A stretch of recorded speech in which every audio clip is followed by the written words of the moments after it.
There was one of the early astronauts, an educated man who should have known better, but he made a cheap shot at the Christians by saying, "Oh, when I was up in space, there wasn't a sign of God up there." What did he expect? Did he expect to see angels flying around and with wings and playing harps? No, of course not. But he didn't say that. The point is quite obvious. If you go back to all the ancient peoples, all through the ages, they looked at life differently from us. They thought the earth was flat.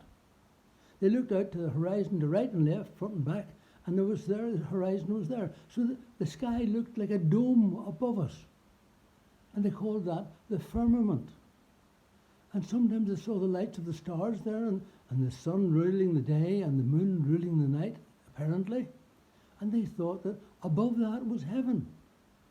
That, therefore, whenever they were building places of worship, the higher up they got, the better.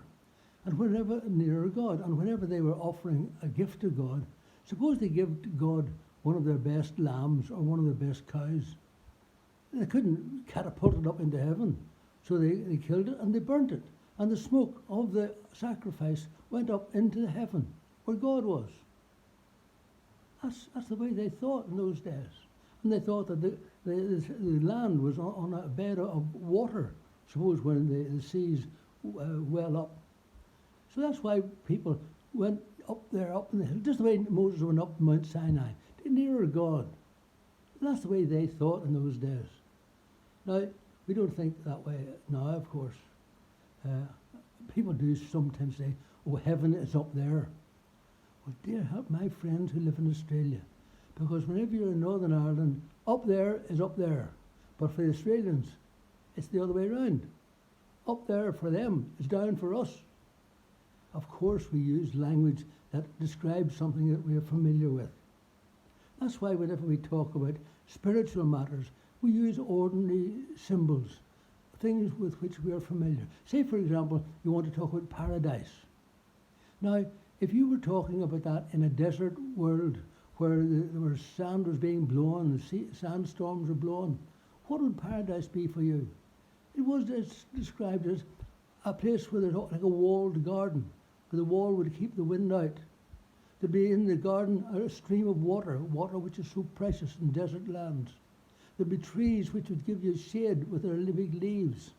And there'd be a place where you'd be getting a cool breeze instead of the hot winds. We use those kind of descriptions to describe heaven or paradise. Even in this country, whenever we talk about that, what's that song? I'm nearer God's heart in a garden than anywhere else on earth. And people describe heaven almost in terms of lovely gardens, lovely flowers, lovely scent of flowers, and birds chirping all around the place. Lovely, nice, domestic place.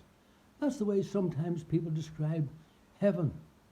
So whenever we get to this world of God disappearing from the disciples, after 40 days after the resurrection, he goes back home. And they think that he ascends in a cloud. Where does a cloud go up to? Listen, you think of all our wonderful astronauts. Our wonderful astronauts only go next door virtually in space. They get up maybe to the moon, or maybe send things to Mars. Or they send me rockets flying around some of the other planets just to see what they're like and getting photographs of them. And now they've discovered that they've got a photograph of the black hole that's in the centre of the Milky Way that we are part of. Fair enough. Well, I will tell you what, one of the fellows, I respect him greatly, a great scientist, a young chap who talks about how things came about and all the rest of it. He said that somebody asked him a question, he said, perhaps somewhere in, maybe not in this universe, but maybe in another one of the universes, perhaps there is intelligent life. Perhaps there are wee green men out there. Perhaps. Perhaps what? Nobody knows these things. We guess. And if once we guess, then we try and find out if our guess is right or wrong.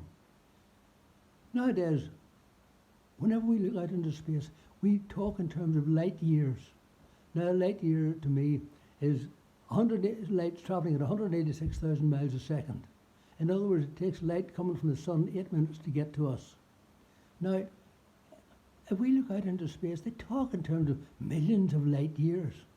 How are we ever going to get out there? I tell you what, the only way we can do it is if we find a means by which we change the laws of physics, and we find a way to travel faster than the speed of light, which apparently isn't possible. But we'll find a way to do it. Or we'll find a different way of talking about time. We'll end up like some of the television programs we've learnt to watch whenever we were young. We can go into space, go in warp speed and all the rest of it. That's the only way we're ever going to get away out there. So what we are doing is now, when we are talking about spiritual things, we have to talk about them in material terms. Also, what we end up by saying, this world is not my home. I'm just passing through. Where else can I go? It'll be years before we even get faster. How can we get anybody to stay on the moon for a length of time? It's all possible, but possible. Space is so big, and we are so small. The chances of being other intelligent life, well, it's a good guess.